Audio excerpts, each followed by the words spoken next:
Hey friends, Kylie here, your host of Dream On with Kylie O'Miller, back for season 5 of the Dream On podcast. I am so excited to be here today for another episode with experienced author, a former Tar Heel and professional lacrosse player, and someone who's dedicated his career to life coaching and deep diving into high achievements. Thank you as always for tuning in. These episodes are recorded from a live Zoom webinar that I hold through the KO17 Lacrosse app and are constructed into this Dream On podcast that you have found here. I hope you are gaining some insight from these episodes from some of the people that I have met throughout my lacrosse journey that have imposed so much of their wisdom on me. If you're loving our episodes so far, show us some love in the reviews and rate us 5 stars. Also, be sure to SUBSCRIBE. It would mean the world to us. All right, we've got another special guest this week, and I'm super pumped to get right into it. Sean DeLaney is the celebrated author of the newest book that I've personally added into my morning mindset routine, Masterpiece in Progress. He has written other masterpieces himself and is also a decorated life coach and the host and director of the What Got You There podcast. Throughout this conversation, we talk a lot about mindset, failure and success, working through doubt and hardship, and so much more. Each conversation I have on this Dream On podcast, I walk away from with so much wisdom and an undeniable amount of inspiration. And this episode proved no different. From discussing Sean's journey to playing college and professional lacrosse, to developing skill sets that have brought him to success in his post-lacrosse life, to his outlook on life as a father and mentor today. We did uncover a ton in this episode, and I hope you get the chance to take away as much as I did from it. Let's dive in for episode 1 of season 5 with Sean DeLaney. Welcome back, everyone, to another episode of the Dream On podcast. This episode actually starts season 5 of the Dream On podcast. I'm your host, Kylie O'Miller, and I am so excited to be here today with Sean DeLaney, who is not only the author of one of my new favorite books that I read every single day, but he has a lot to do with mindset, mentality, so much that goes into all of those things. I'm going to give him a proper introduction in just a second, but just wanted to say that I'm super excited to have you here, Sean. Thank you for being here. We've had a lot of great conversations over the last couple of weeks, so I'm excited for our Dream On listeners to really dive in with you. Yeah, no, thank you. I appreciate the opportunity. And this is awesome. Season 5, excited to dive into this. I think it's incredible what you're doing. I obviously love going super deep with people, especially people in the sports around mentality, how you approach. So I think these conversations are really important. So I hope the listeners are excited to hear it. Awesome. I know they are. So for our listeners, Sean DeLaney is a executive life coach. He's a former professional lacrosse player. He played at UNC, so I'm pretty sure all of you lacrosse people out there, you guys, you know how well off a program is in UNC. He's the author of Masterpiece in Progress and Insights of the Ages. He's also an entrepreneur and investor, and he's the podcast host and director of What Got You There. So obviously he wears a lot of hats. He does a lot of awesome things. And as he mentioned, loves to really just dive deep and have conversations with a lot of high achievers and people of like-mindedness. So that's exactly what we do here on the Dream On podcast. And I'm just really, really pumped to dive in. Where we like to start on the Dream On podcast, though, before we go back into your journey and ask you all about like who you are and everything, we like to just start off on the right foot. And find out where you're at right here today. So for reference, our listeners, today it's Friday, January 12th, 2024. It's at about 4:00 p.m. So we're almost at the weekend. Sean, what is something that you're thankful for today? I am thankful for my 5-year-old. They had a kind of like a end of the year, New Year's goal, stuff like that. And one of the things he wants to do is he wants to improve his ability to chase me around the house. So as a father, that's super fun, having kids that eyes light up when you walk in the door and getting able to do that and have ones that are excited about that. So for me, that's really something I'm grateful for. Oh, that's awesome. So you guys are going to be having some races inside the house, Yeah. I'm sure, huh? Okay. Yeah. Keeping active. What is something that you're proud to say that you've accomplished today so far? I had some really good calls with some people that I just really deeply admire. There are some of my coaching clients that really push the limits on their abilities, and that's both in their world of the professional world they're in, but also kind of outside at home, encompassing total life. So for me, being part of that journey is just really cool. And I'm really proud to be a part of it and kind of help elevate them into deeper capacities of their abilities. Yeah, that's awesome. This is going to probably tie into your next kind of question here, but is that something that you're going to continue on to chase and be pumped about? And a lot of those conversations heading into next week. My next question for you is, what is something that you're pumped to go and chase? Cool. I love that question. So we're starting the new year. The end of the year, I do like some reflecting and deep diving. And so one of the things I do going into a new year is I get a word or a phrase that's kind of going to be like the theme of my year. I've done this for a few years now, and I think it's like really cool to kind of have this like general, not like a North Star, but just kind of like in the back of your mind when you think about the year. So for me this year, and this might sound like an odd word to people, it's just deepening. So I want to deepen my relationships with the people that I care most about. So that's like a really important thing for me. I talk about like my son, stuff like that. So deepening those relationships. Also for me, the other part of that is really deepening my craft. So like what I was just talking about a minute ago is like, how do I expend my energy correctly to learn and discover more of my abilities and really hone that craft? So yeah, in terms of things that I'm chasing, that to me, I'm really kind of thinking deeply on what I do, how I do it, my approaches, what's most effective, all of that. So to me, that might sound like a little bit odd. It's kind of like, what's the theme of the year? But I'm just trying to deepen my level of knowledge in terms of like what I do. It would be, so like in the lacrosse world, the way this would translate is basically like, I'm going to do everything in my abilities to get ready for this next season. And you know what? Here's my skills. Here's where there's gaps in my playing ability. Here's how I need to be a better teammate. And this is what I'm working on. And then I'm designing my calendar every single day to go extremely deep into those. So that's how it would translate to like the lacrosse world. Yeah, that's awesome. And I have a kind of follow-up question on that too. And I knew that I would, but I think like when it comes to what you just talked about in terms of like breaking those almost bigger goals, like that's a word that you're looking to set an intention for an entire year. And then you broke it down into smaller kind of themes throughout little things that you wanted to really attack and also deepen. But then you were able to kind of even break it down further and say, like, what can I put into my daily calendar and make sure that I'm actually attacking that like massive goal throughout the year? What are some examples, if you don't mind sharing, of some of those like daily habits you're starting to implement in 2024 to deepen those things? Yeah. In terms of like daily habits, I think like a really good thing for the listeners is there's going to be no perfect habit. There's going to be no perfect routine. So it's really kind of like getting clear on who you're trying to become and like what you're trying to solve for.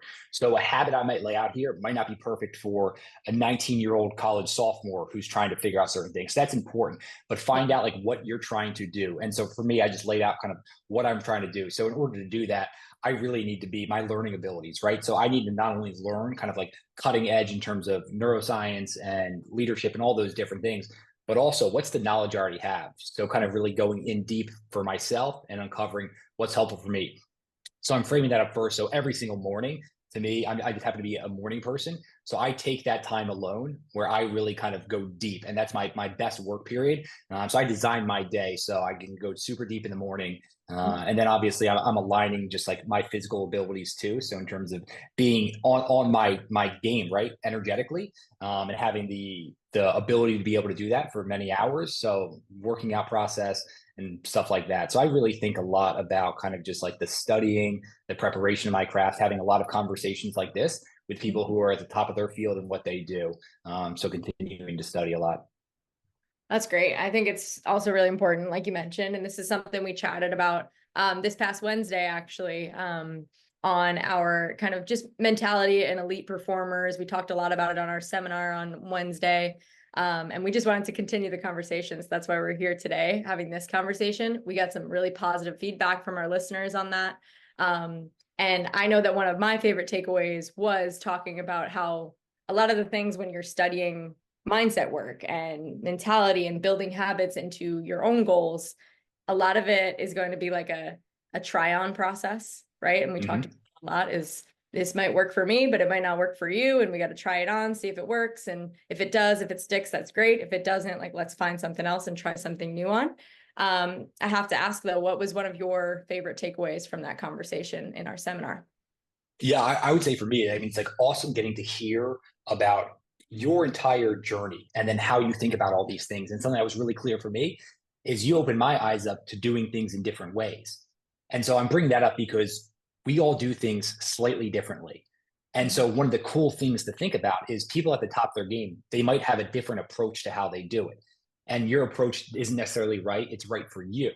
And my approach might not necessarily be right for you, but it could be right for me. And so understanding that, I think that earlier on in my career, I would hear someone like yourself speak, and I think, oh, that's the only way it is. But you have to try that on. And so I deepen my level of appreciation when I hear people who are exceptional at what they do talk about their process and something that works for them. So I really just enjoyed hearing the different perspective. For me, I think that's so critical. There's rarely ever one correct way to do it or one path. There's all these other multiple ways. And just so having that perspective and getting to see it, to me, is the takeaway. And I get to do this a lot. I get to have a lot of these conversations, and every single time it's refreshing for me. And so what I mean by this is there's really like an alignment of, let's call it like your authenticity, like who you are at your core, you bring that out in your craft. And I think that was really clear in the seminar we had the other night, is those idiosyncrasies that you have, that uniqueness. You can think about this. Let's take some of the coaches that are in recent headlines that have been really famous, though, and very good at their craft.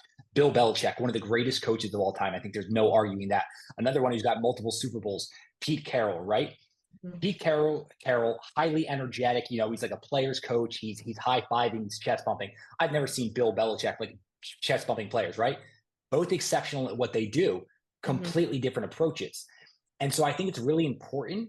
And what I saw you do really well is that level of self-awareness and self-discovery, figuring out who you are at your core and bringing that out in your craft. So yeah, that was just one of the big ahas once again for me, is how you figure that out. You figured out what works for you. You're continually trying and iterating, but then you're bringing that out in your craft. And the best in the world, the best that I've gotten to work with, that I've studied, I've interviewed, all of them have this level of bringing their authenticity, who they are, their full embodiment into their craft.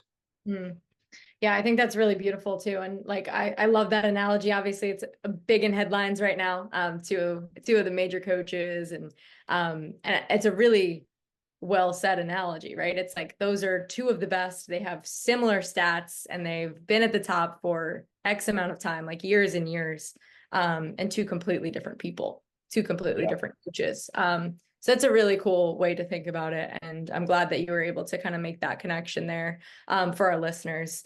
Another thing we talked about a little bit about even before we started this conversation here on this podcast was, entrepreneurship, starting businesses, wearing a lot of hats, having a lot of priorities. That's something that you and I have in common. So what would you say? I'm going to start off with a kind of fun, I would say, question here, but what would you say is a typical day in the life looking like for you these days? So I'll start off with all of those hats. I didn't start day one wearing that many hats. That would have been total chaos. So in terms of like my calendar, it might be different for other people, but I just happen to be a natural morning person. I haven't used an alarm for years. So you hear like when I wake up, don't be like, oh my gosh, I have to wake up then. I'm just a morning person. So if you're a night owl, like the things I do in the morning might be better for your evening time. Like when I was in college, I mean, up till 2, 3 a.m., just naturally, that was my natural rhythm. Now, honestly, without an alarm clock, I don't know if I'm just older, I get up like 4-ish. Wow. And so for me, like I said, that's my deep work time. I've got 3 kids, so our house can be pretty chaotic later in the day or the evening. No one's awake that time, so that's like my special time. That's when I do my best thinking, writing the books. That's when I do like my deepest writing. So that's like when I'm really studying and honing in, doing exercises around like self-awareness, some of the things we talked about in the seminar. So I try to do that for 90 minutes. If I'm really lucky, I might get like a 2-hour work block there, and that's no distractions. I don't have my phone. It's uninterrupted, and I'm fully present and focused on what I'm doing. After that, I go in and I do a do you want me to go through like my whole day here? Is this I want the whole day. Okay. And then I've been doing breath work. I think is critical. This is one of the things I wish I knew more about when I was playing. So I do a deep breathing exercise. It takes, 10 minutes. And I do that, and then I go into a workout. Now my workout routines are so much different than they were. When I was playing, I was maniacal about the weight room. And then for probably 10 years after playing, still maniacal, where I'd be an hour, 2 hours plus now. I mean, I got 3 kids, really busy schedule. So my workouts are super intense. They're 30 minutes. If I'm really lucky, I might get like 45 minutes. And that brings me up to right about 7 a.m., quick shower, shave. Kids are up. So we do breakfast. and then I take my kids to school, and then it's about 9 a.m. 9 a.m. is when I start another work block, so like another deep work block. And you'll hear this theme again and again. When I'm doing something, I'm trying my best to remove distractions. What I've seen in my own life and of the high performers, the ones who get the most out of their abilities, is the key, the most out of their abilities, they are fully in what they're doing. They are deeply present. They're fully focused. They're not opening up their phone. They're not scrolling. They're not checking email 10 times. What they're doing is what they're doing. And they go all in on that. And the upside of that is incalculable compared to when you're having all of these other things buy for your attention. So I do that usually from 9 to 12, and this depending on the day. So I try to divide my week. Certain days I might have full day of coaching with my clients. Another day it might be more loose for like something like this. So I have like a weekly architecture too, and try to design my days with a certain theme. Then I do lunch, quick walk of the dog, and then I'm back for another 3-hour work block basically till about 4. And about 4:15 I'm pretty shot because I've had 3 major work blocks then, and then just try to relax and unwind. But 2 things I will say around just the calendar overall, I think this is really, really important, because this will help anyone. It doesn't matter if you take a single thing that I do in habits. What this is about is intentionality, really being clear about like who you're trying to become and who you need to and what you need to do in order to become that person. And so being intentional in the day. So before you start your day, knowing kind of the next day what that's going into, and then also ending your day. Quick recap, understanding what went well, what didn't, and then thinking about the next day ahead. Those to me, I found have been extremely helpful. Just really trying to keeping myself centered and on track in terms of what I'm trying to do. That's awesome. And, I think it's a really fun question because a lot of times, or at least as of recent years, it's been a question that I've struggled to answer because so many of my days look different. And at times I'm a very same thing, I'm very calendar oriented. I like to be focused when I need to be focused. I like to be fully present. So a lot of the ups and downs of my schedule, whether it be traveling for an event or, having a bunch of different meetings that weren't supposed to be there a couple days before, and then all of a sudden they are, that used to overwhelm me. So when people used to ask this question, like, what's a typical day in the life of, a business owner and a professional lacrosse player look like? It actually used to, almost give me a little bit of anxiety answering it. Yeah. So I guess my follow-up question to you comes from did you ever have any sort of struggle in where you now you feel experienced and you feel really set in your schedule and in this time blocking? Did you ever have any struggles with that? And what was the pathway to finding this perfect balance? Yeah. So let's explore that. So one of the things is you only figure that out by messing up and going through the hardships of oh wow, my schedule's overwhelming, it's chaotic, I can't stand these things. So that's part of it. And so if you can kind of get control. So when I was talking about certain days, right? As athletes, we're programmed, we have these certain rhythms, like Monday, Wednesday, Friday, you're in the weight room, and all of these things. And real life comes at you really fast. And all of these things we didn't plan for. And so I try to play offense with that of, all right, the things I actually can get on a calendar and figure out, let me figure those out. Let me get them on there. Let me also understand, and this is more kind of advanced levels. It's what are my natural daily rhythms? So I was talking about the morning, my peak energy periods, right? So if I have something that's going to require extreme levels of focus, if I can get that in before noon, that's when I'm going to try to do it. And so even certain meetings that might require that, I will try to schedule those in, right? So that's part of it, just kind of playing offense, getting control, blocking those things on your calendar. And then also having a certain understanding that there's going to be natural chaos happening, right? There's going to be natural rhythms that kind of get out of whack, and that's going to be part of the game. But playing offense as much as I can, controlling what I can control, and then, hey, this other stuff's going to happen. And guess what ends up happening is if you don't fight all of that chaos and you kind of allow that to happen, you realize you recoup so much energy. Because so many times what I used to do is my schedule would get out of whack and I'd spend all my energy kind of just internally being a wreck because the schedule was out of whack, as opposed to okay, that's the new schedule. Let's roll with that. Let me show up fully here. Let me allocate my energy. Obviously, that's an ideal scenario to do that. And that takes years and I'm still practicing that. But just trying to do that more and more frequently. All of this, everything we talk about here is going to be a trainable skill. So Right. you definitely train that up. But yeah, I mean, it takes years. It's an ongoing process, and you get a better understanding of who you are as a person, what works best for you, and what's really driving your businesses forward, and then allocating your time towards that.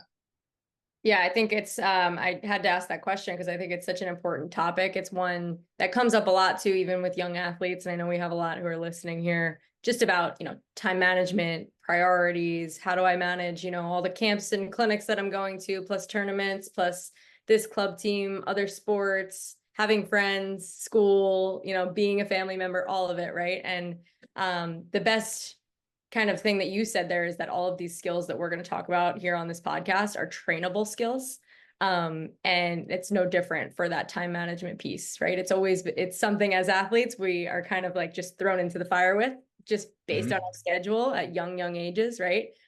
So the more that you are kind of in it and figuring out what works for you and figuring out like, is it a to-do list that works for you? Is it a planner that works for you? Is it, scheduling things on certain days like we're talking about here and kind of like, blocking off that time, finding what works for you is just one of those trainable skills and it's going to take some time. So I think that's a really important piece of advice that I took from that.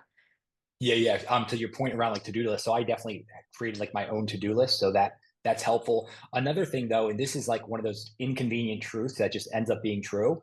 Um, if everything in your schedule is important, then nothing's important.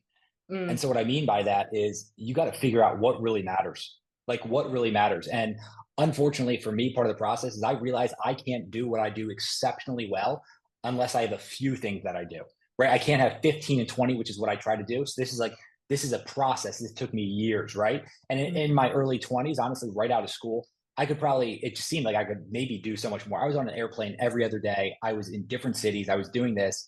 But at some point, you got to realize you got to focus. You got to figure out and align your life on the things that fully matter and that are most important. And guess what? You know what that takes? It takes saying no to some things, some shiny object type things that you thought were important. But what ends up happening is the more you do that, the more you say yes those things that are like kind of moving the needle for you, whether that's personally, professionally. They're mm, taking away from the things where you could really like 10x in terms of like your relationships. Like you'll see this at like after college, you might have like 30 girls in the team, right? That you were really, really close with. And then it turns to 20 and then 15 and then there's six. And it sucks because you're losing some of those relationships. But I think about like we only have so much time and energy and go really deep on those ones that are really going to move the needle. So it's needle. So that's relationships, that's mm. business, that's those few activities. And that's a tough process to go through, but just be aware that's like a natural cycle and a natural arc. Yeah, yeah, definitely really important too. And I think like obviously one of those life transitions that every athlete has to go through at one point too, Yeah. and isn't talked about enough. So I think that's an important piece to bring up, right? Just almost like recognizing that that's going to be a natural piece of life, is that part's going to come at some point, and how can we best prepare ourselves for it? Yeah. Um, Speaking about lacrosse, let's dive into your background with it a little bit. So, Yeah. thinking all the way back, all the way back. Where did you grow up? What was your introduction to sports in general like? Yeah. So it's funny, when I was really young, I was not into sports at all. It was funny. I was actually like, I was an obese kid until about like the fourth, fifth grade. I was not into team sports. I really just like, I like loved climbing trees and just like doing outdoor stuff like that. So I'm from South Jersey. So a lot of people on this will know the town. I'm from Morristown, amazing Yep. women's program. When I was there, it was an incredible program. And then my brother picked up lacrosse. I think he played for a season or two, but he picked up a stick. I picked it up in the yard and I was like, this is super fun. And I was really kind of just like an intense, energetic. I liked football. So I enjoyed the aspect, like you get to run around, hit people. Really, that was like the natural love for it. And then I started playing and just completely fell in love with the sport. Like I'm sure anyone who's listening to this podcast, they probably truly love the sport. And I think for me, that was probably one of the most important things in terms of my life moving forward. This will be a reoccurring theme. I found something that really gripped me. I'm talking about a deep passion. I have a love for this sport. And I realized that you need to find those things that really grip you internally and pull you, those passions, and go all in on those. Because when you do that, that is the high performers, are the ones who truly love their craft, because that's the only sustainability. Like you have to have a deep love for what you do, because when you do, It's those hard days, those hard days. It's like, no, I still love this. And the Mm. hardships aren't as hard because of that. So yeah, I fell in love with it early. I started playing, well, I guess late for probably most people, fifth grade. And got some really, really great coaches, both on my youth teams and my travel teams. So yeah, played in Morristown, stayed there my whole life until University of North Carolina. Yes. Hey guys, Kylie here. A short break from our conversation to remind you to check in on our social channels. You can find little snippets from our episodes on Instagram at dream.on_pod. And if you're a lacrosse stud looking for a unique way to train and develop into the best version of yourself, like our guest here most definitely has, check out the KO17 Lacrosse app in the App Store. That's KO17 Lacrosse. And at DREAM_ON_POD on Instagram. Come join the fam and we can keep dreaming on together. Okay, enough of that. We back.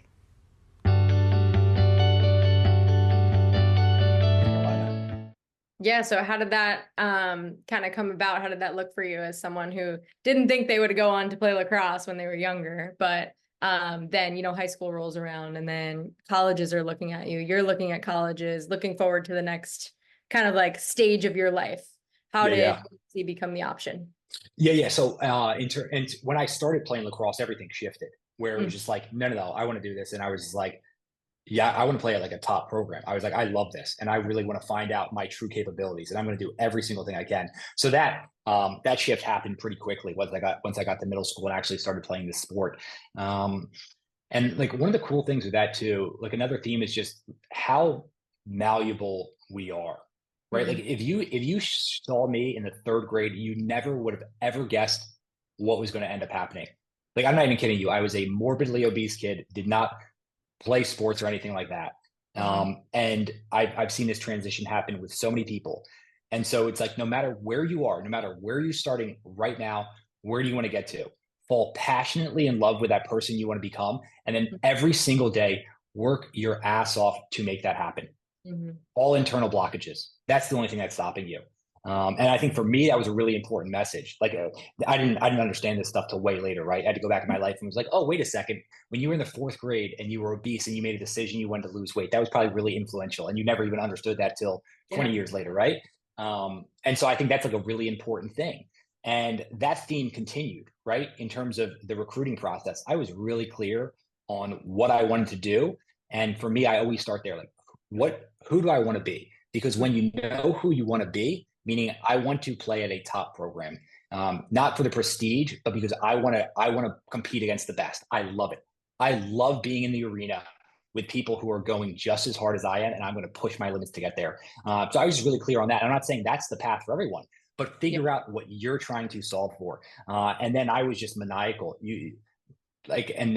I say that because it was a passion. And you probably had this too. You had to have, like, I was in love with the process. If it was like pouring rain and 34 degrees, I was like, great, because no one else in Morristown is out on the field.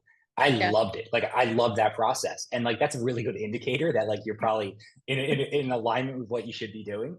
So it was just, I got thrown into some really cool teams. I remember I finished up, it was my first day of freshman year, or first day of summer, right after freshman year. And for freshman year, just so you know, I thought I was going to make varsity as a freshman and ended up not making it. And my best friend, who was a defender, so I came in as an attackman, he made it. So you want to talk about like motivation and drive and just like, okay, and I can do two things here. I can complain, I can blame the coaches, I can go down that downward spiral, or I can be like, okay, I'm going to do everything in my abilities and that I can control to change this scenario for the next year. And I'm going to do every single thing possible. It's the story we're going to tell ourselves.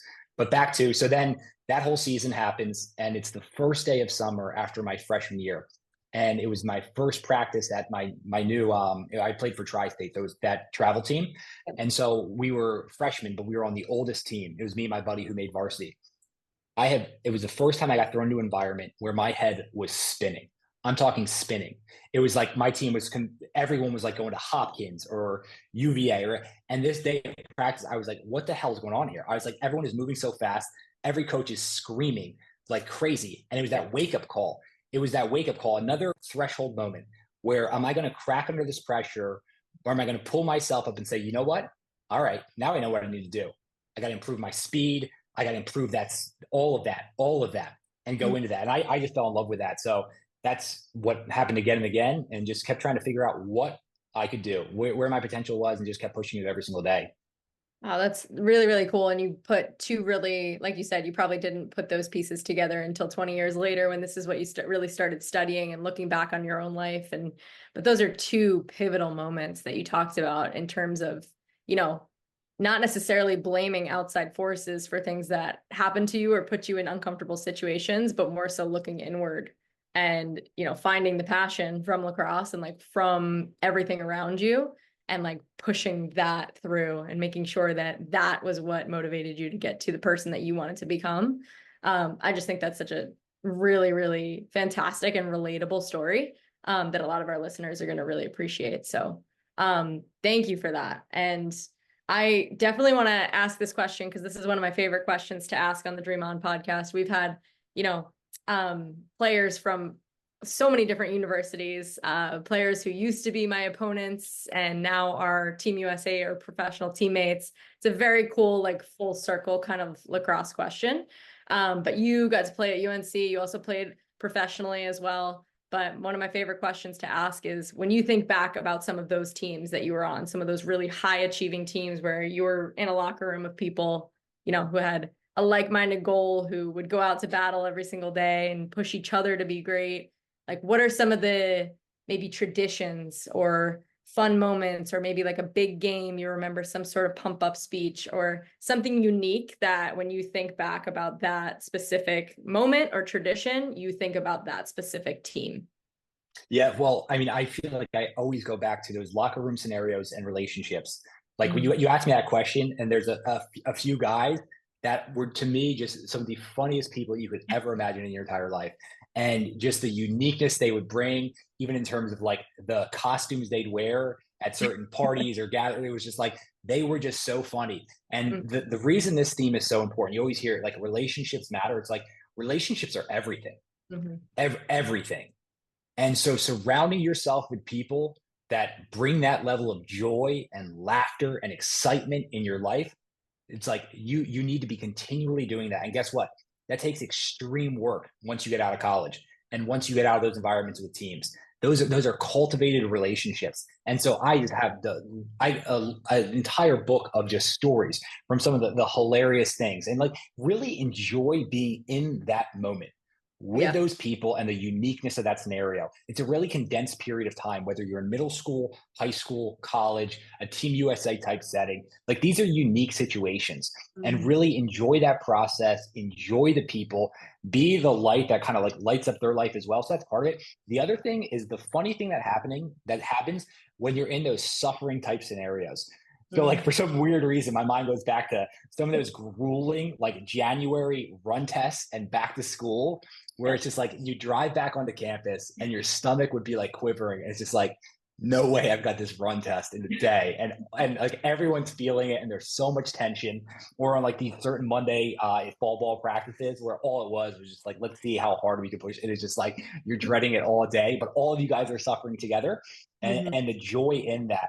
And it's remarkable, like when you find the laughter in that. And I don't know if you've been a part of that process. It's like you're getting worked so hard where maybe like your brain is not reacting properly, where things just become funny and more comical. So for me, that's it. It's like the locker room, the relationships, the comedic nature of some of these things, and then the suffering. I mean, obviously, I have some like really good memories around games, but the things that truly stuck with me, it's those.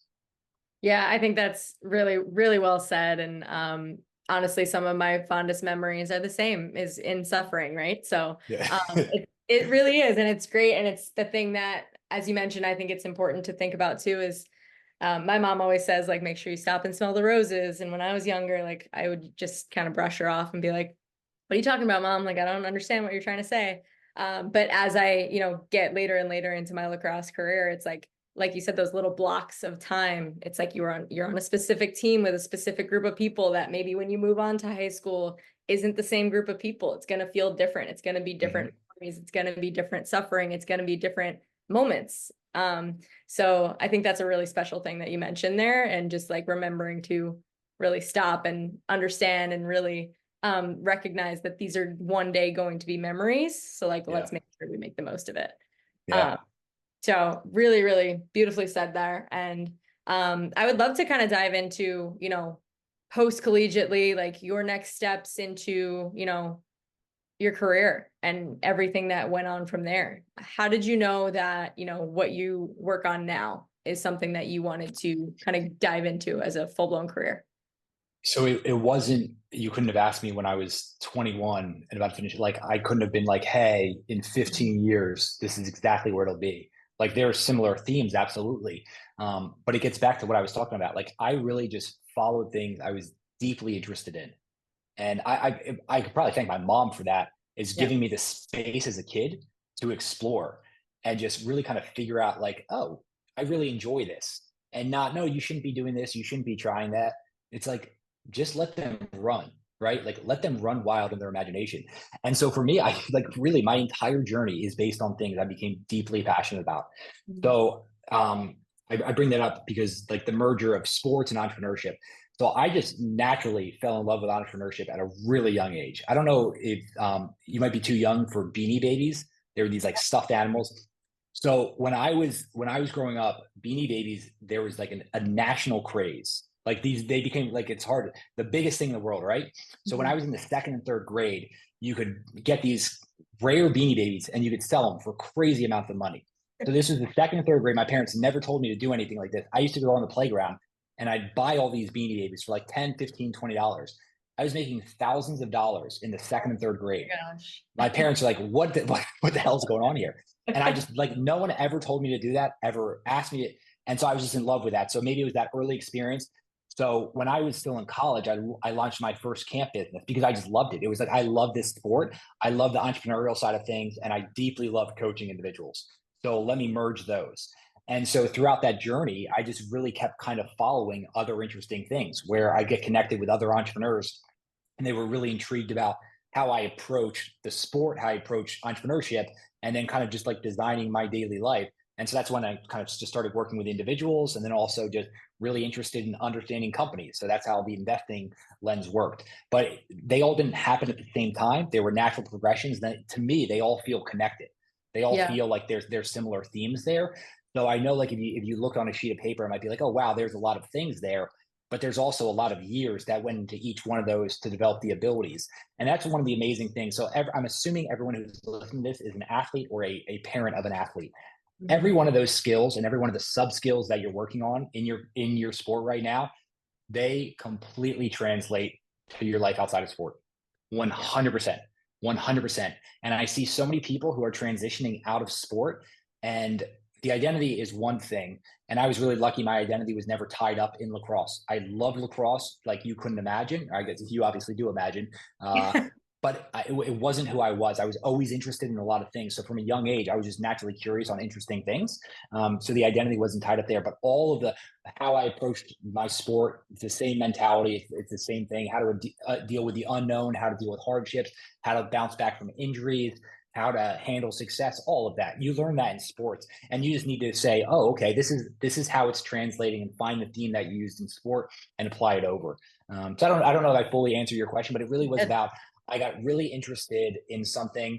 And when I'm interested in something, my ability to learn, my ability to find the best people in the world, to learn from them, like the seminar you and I did the other night, I just get really curious in that, and I follow that. And I have an intuition, and I give my mom credit that she gave me the space to develop that intuition and that trust that if I do that over time, it's going to lead to some really cool and interesting places. But also there's a lot of like unknown, and there's a lot of risk in there, right? And it's kind of going against the grain. So you got to develop the courage within yourself and trust yourself. The German poet and philosopher who I love, Johann von Goethe, he has this great line. He says, when you trust yourself, you'll know how to live. And I think so many people don't trust themselves. And so you got to develop the capacities to be able to trust yourself and trust that intuition. And for me, I just followed that intuition, that trust, that curiosity, that passion.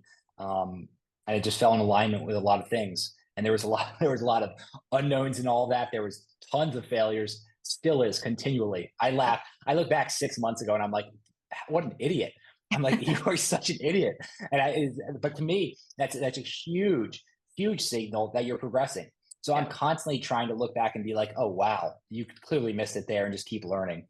So I know that was a long-winded way. That was great.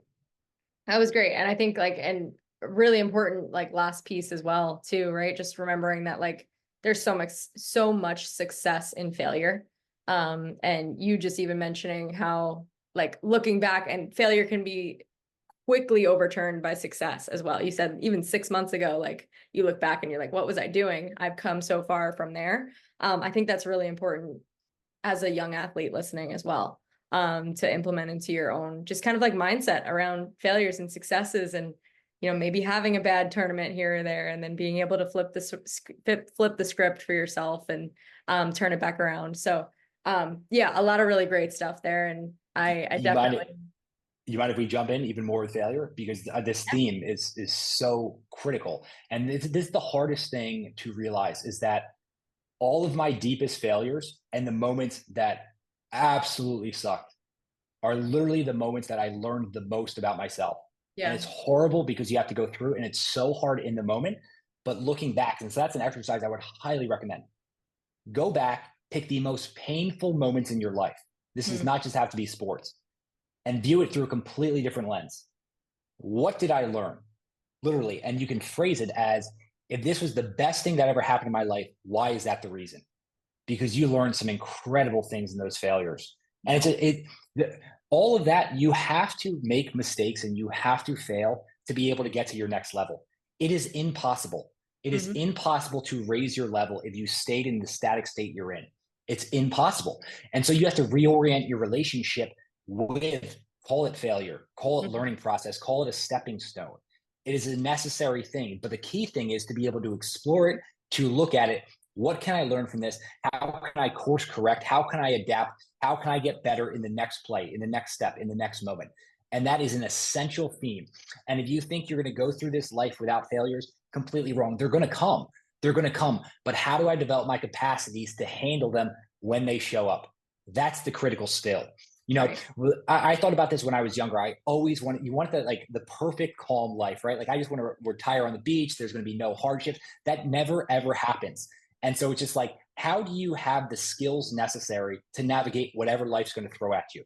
Because believe me, the toughest lessons came for me way after sports. And believe me, in the moment during certain injuries or lost games, believe me, it was my world and it felt like that. I'm not diminishing that. I'm not saying that the things you're going through are not hard. 100% in that moment at all. It is. But in terms of big, broad perspective things in life, my worst things were way after sports. But sports helped me handle failure, helped me navigate, helped me learn from those that I could then apply later on in life. So yeah, if you think you're going to avoid failures, if you're going to avoid setbacks, it's not true. And this is one of the biggest hindrances to developing your skills and capacities. And I was really lucky because when I was growing up, we didn't have social media. And so I see this a lot. People are so concerned with how they're going to look on film, where guess what? They're never testing their capacities. And this is one of the biggest hindrances to high performance. So you need to divorce yourself from that. You need to get comfortable with going into that unknown, with making mistakes. That is where you develop your capacities. And too many people, they compare what they're doing, they're behind the scenes, that failure process, to someone else's highlight reel, because that's all you're seeing. In order to be able to do those amazing things, they had to go through all of the hardships, all of the suffering. And even if they're only showing the best of their abilities, no, there are so many things underneath it took to get there. One of the best visuals I think about for this, if you like basketball or not, I can't say I'm a Steph Curry fan, but I love this. You always see him jacking up those half court threes, and it's amazing. And so what I see so many kids go out, and what do? What's the first shot they attempt when they get on the court? The half court three. What is the first thing Steph Curry does every single time he steps on the court? He goes directly underneath the basket. Yep. He goes directly underneath the basket. That is the foundational skill he's working on. And so you see the highlight reel and you think that's what you should be practicing. You should be practicing the foundational building blocks that allows you to get to that half court shot. Yeah. So yeah, failure is all a part of it. Yeah, I love that analogy. It's something like so important, especially with social media. Like you said, you only see the highlight reels. I can speak as someone who is at the top of her game right now and only posts her highlight reels too. A lot of times you don't see the behind the scenes, right? So the people that you might be watching or looking up to, or even just seeing on social media, everyone always posts their best on social media. So comparing yourself, your worst, even your best to someone else's best is never necessarily the answer. So remembering that like your failures are going to lead you to the fundamentals of your successes. I think that was so important and so well said that I'm going to stop talking before I ruin it. No. There's another part to that. Yeah. So we see people like yourself and I've been really fortunate to get to work alongside and interview literally the best in the world at what they do. Mm-hmm. Olympic gold medalists, top CEOs, things like that. All of them battle with stuff. They all have internal demons. They all have fears. They suffer from self-doubts. They have anxieties. Every single thing that when you see people on the pinnacle, you think they don't deal with, I literally have seen under the hood, and I work directly with these people. Every single one of them, no matter how at the top they are, there are things they're struggling with. There are things they're suffering with. Yeah. Every single person like that, there's no aliens on this planet. They were all human beings and they all deal with those things. So when you're going through that, when you're having those moments, know that those people that you're seeing and putting on that pinnacle, they experiencing that too. But it's about what they do when those moments happen and how they move through them that helps them evolve over time. So if you're feeling those things, believe me, everyone else also suffers with that. Yeah. Our lives are meshed together. Through the ups and downs, a tight-knit community. We catch each other when we fall, we raise each other up, and we have each other's backs. There are no fair weather friends here. We show up every season, through the cold, the heat, the rain. When the goal's in our sights, we're ready to fight with our collective strengths, because together, we're tougher. Check with your local retailer online or in-store to find Brine products.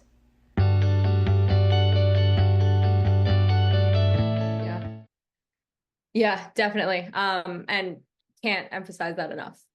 So I appreciate you for kind of taking that to that next step. And I definitely want to kind of get into our next, it's a little bit of a game, kind of where I'm going to ask you to answer in like 3 quick words. I'm going to struggle with this. Yeah, 3 quick words or phrases. All good. Yeah. But it's just about your values. And I think we've gotten a good little bit of a look into, how you value your time, how you value your clients, how you value your journey, and you've looked back on it. So yeah, this is just kind of a little bit of an exercise, and I've found it really exciting to hear a lot of our guests' answers because every single one of them has been different, Cool. which has been really, really cool for me. So what are 3 things that you value the most in a person? Deep presence. I love seeing authenticity come out. And I love people who display courage. And can be in the littlest of things or the biggest of things. To me, when someone is deeply present, they're fully authentic and they have the courage to both be themselves and try things. Love it. I love seeing that. See, all new answers. I love this. I love this game. What are some of the things you value the most in a teammate? Effort, loyalty, commitment. Are they a bar raiser? Are they elevating each situation they come into? You do that, no matter you could be the lowest person on the totem pole. You are a bar raiser. You elevate situations. That to me, I love that. Everyone wants those people. So yeah, I would say those. Love it. Last but not least, what are some of the things you value the most in a leader? They've earned it. They've been through it. And they show me capacities in myself that I did not see yet. And they pull that out. To show you your potential. I love that. Wow. Okay. See, I love that game. Gets me all hyped up. Okay. You could do it too. That was great.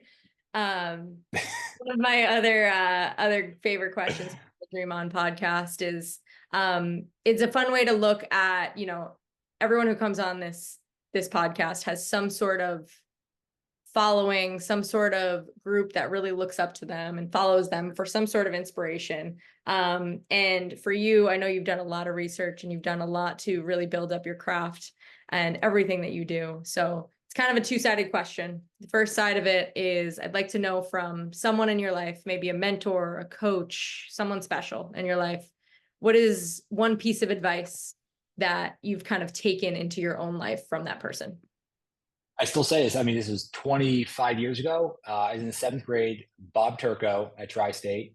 He pulled me alongside and he said, the only person who can stop Sean DeLaney is Sean DeLaney. Mm-hmm. That bit of advice is true for every person that is listening to this podcast. Every single one of us. The only person who's going to stop you is you. Mm-hmm. And that to me is one of the most empowering things ever. You take full responsibility for your journey and becoming who you want to be and showing up in this world as the person you want to be.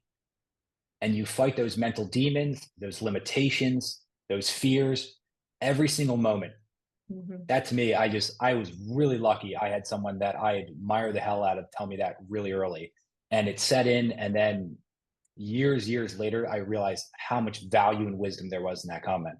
Yeah. And it was cool. It was actually cool. I called Coach Turco. This might have been a year ago. And I hadn't mentioned that to him. This is like the best bit of advice I'd ever heard. And we talked about it on the phone. He remembered the moment specifically. So that was just cool getting to connect with a mentor 25 years later about the advice. That's really special too, because a lot of times you think about something like that and you think that might have been impactful one-sided, like for you. But for him to also remember it makes it all the more special. So I love that. That's really, really cool. On the other side of things, so if you flip the script and people, are listening to you or reading your books and, following you, what is something that you hope that these people are taking from you into their own lives? I would probably say there's it might be chapter 9, 10, or 11 in Masterpiece in Progress. I write on it there, and it's that you haven't met all of you yet. You haven't met all of you yet. That to me sends chills down my spine.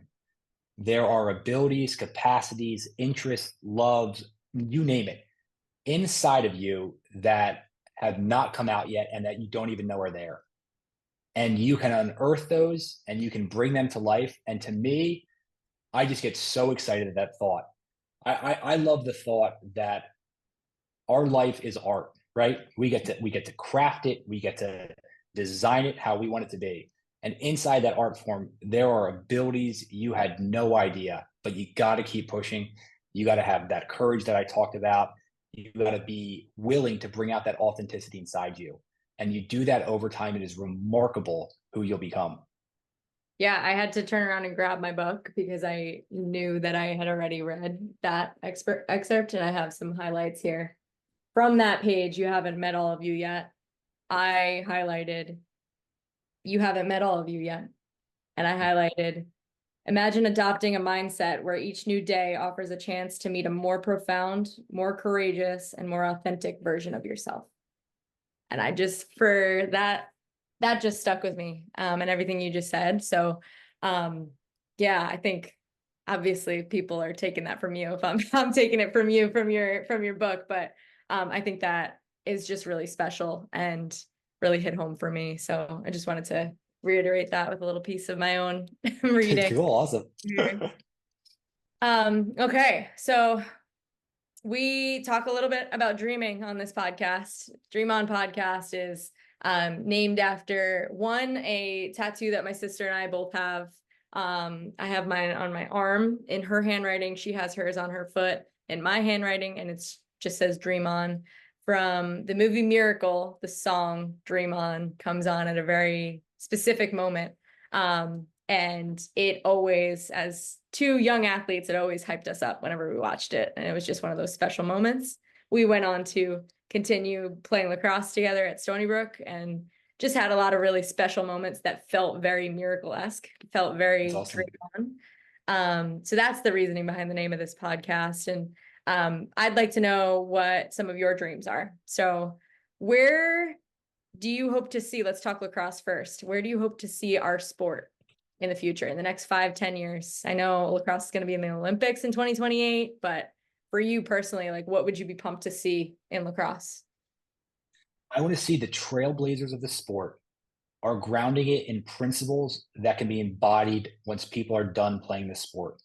Mm. So what I mean by that is you'll see certain sports, it's about the fame, the cameras, the bright lights, as opposed to I'll share a story, which is why when I was growing up, professional lacrosse hadn't even come around yet. And so I was in the sixth grade, and this was probably the year before Major League Lacrosse started. It was an all-star game. And at the time, there was this team that's called Team Toyota. It's almost hard to conceptualize Team Toyota now. Imagine if Team USA and Team Canada got together and literally just the best guys between those teams would just happen to be on a weekend travel team. Literally, that's what it was. So you had the Gate brothers, you had the Powell brothers. It was literally the greatest players in the world. And so I finish up my game and I look over and there is my idol. I'm talking like my idol. It was my Michael Jordan. It was Casey Powell. Mm-hmm. And so my dad's like, that's Casey Powell. It's your hero. You got to go up and talk to your hero. So I'm a shy sixth grader. Obviously, my dad's dragging me over there. I don't want to do this. Casey Powell gives me his full attention, his full presence, talks to me for a few minutes. He says, hold on a second. Let me go grab something. He goes into his bag and he grabs his custom Rochester Nighthawks gloves and he gave them to me. Wow. That to me is just like, I've become friends with Casey over the years. Yeah. And like, I tell him that story so many times. I mean, he did not remember, but I'm bringing that up because the impact little moments like that has, where he was grounded and saying, you know what, this kid looks up to me. Yeah. And I'm going to give this kid my full attention. I'm going to help inspire his dreams, help them keep going. And I want to see the ambassadors, the leader of our sport, pulling that forward. Mm-hmm. That is what is critical. I think that's what's really going to make true and lasting impact on the sport. And the more ways you can connect with the kids at a real level, that to me is extremely important. That is more important than social following and stuff like that. So I just want to see the leaders of the sport continue grounding the sport in lessons like that. Wow, that's really cool. Such a fun story too. To just be able to remember and then be able to now full circle, be able to say that, you know, if you put yourself back in your shoes back then when you had that interaction and said, hey, in however many years, you're actually going to be friends with Casey Powell, you would never believe yourself. Yeah, I was playing against him my rookie year in the semifinals when he was right next to me. There was definitely the moment of like, dude, that's my idol. Like, very cool. But it's just cool to see that. And I think the lesson that left on me, and I know I'm going long-winded in every single one of these answers.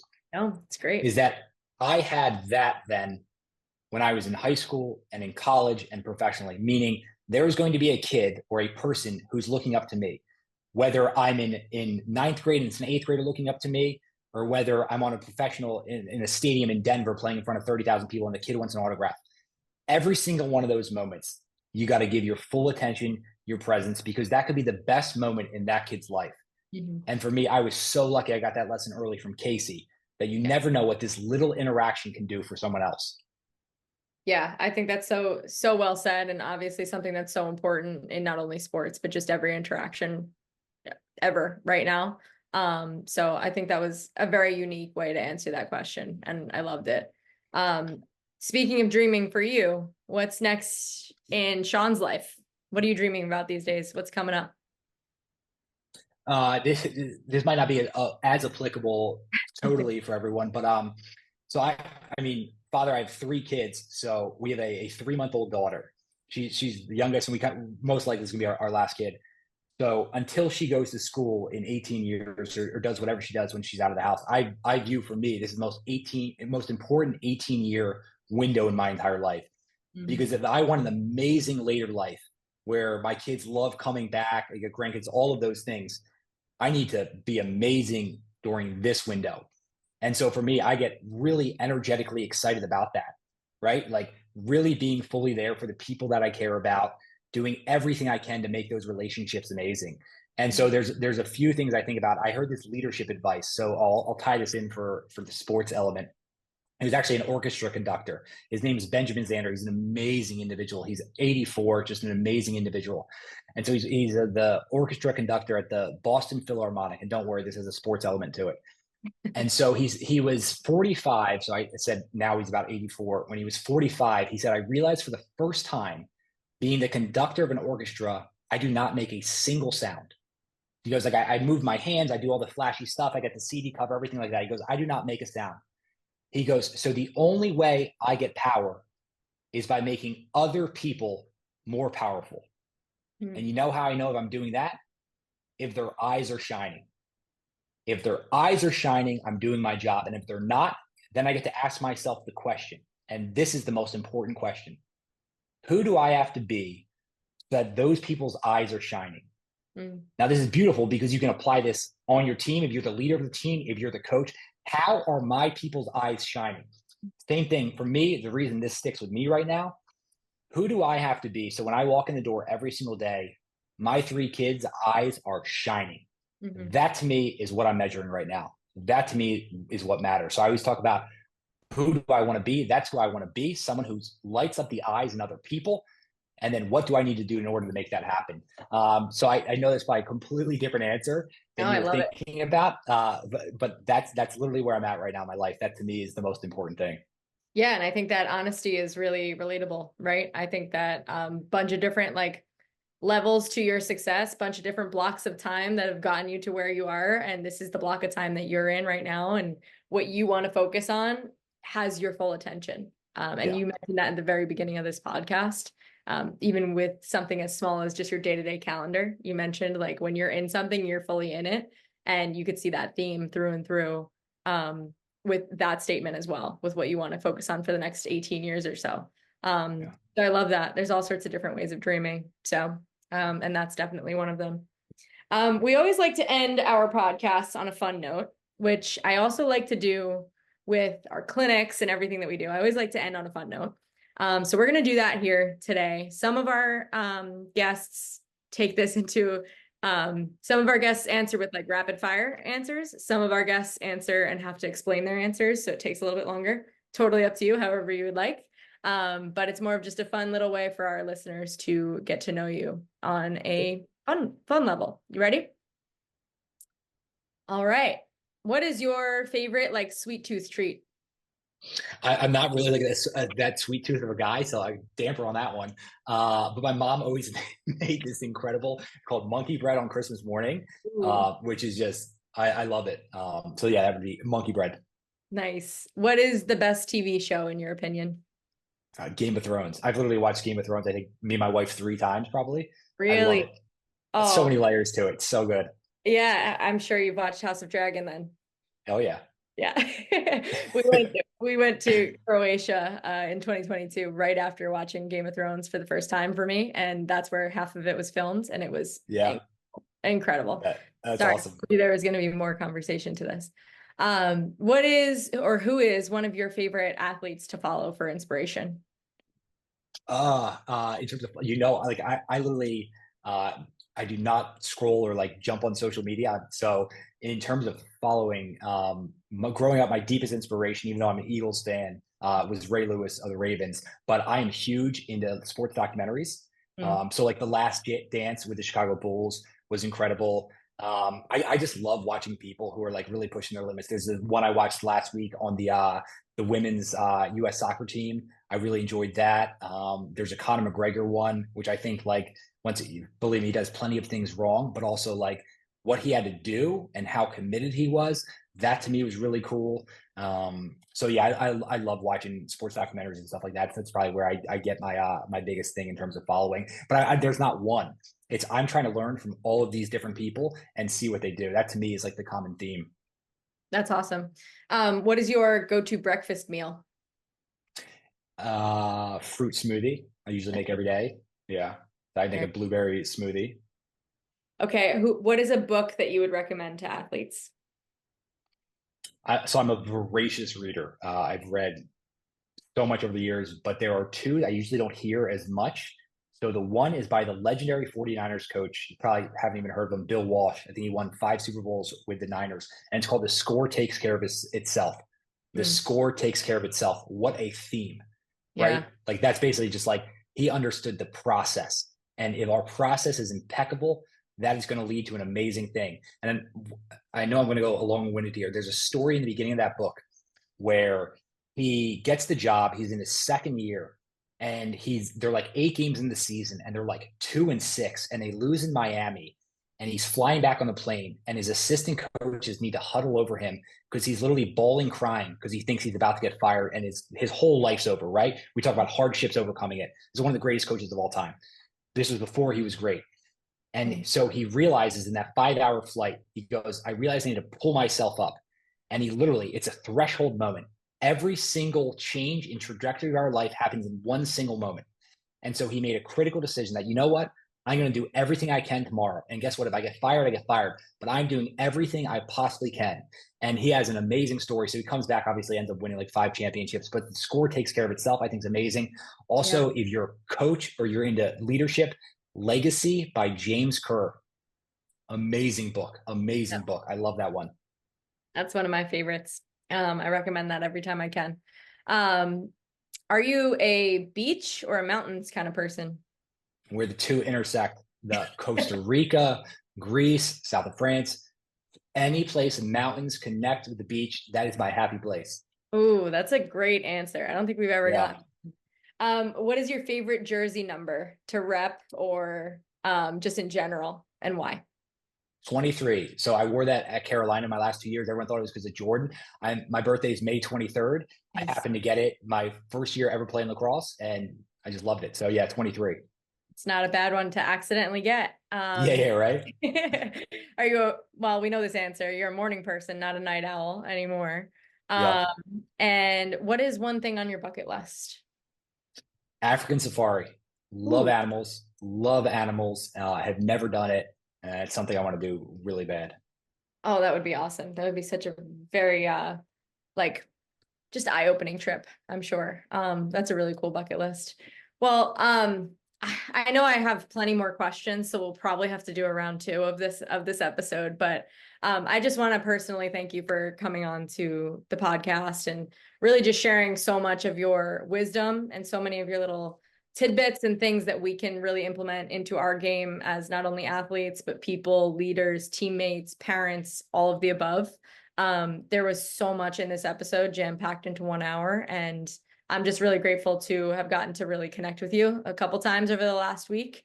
And yeah, if you guys want to see more of Sean, make sure you check out his 2 books. Masterpiece in Progress is the one that I'm really diving into on a daily basis right now. And you can check out his podcast as well, What Got You There, for I'm sure some even more inspiring conversations than what I felt like was this one. This one was fantastic. So Sean, thank you so much.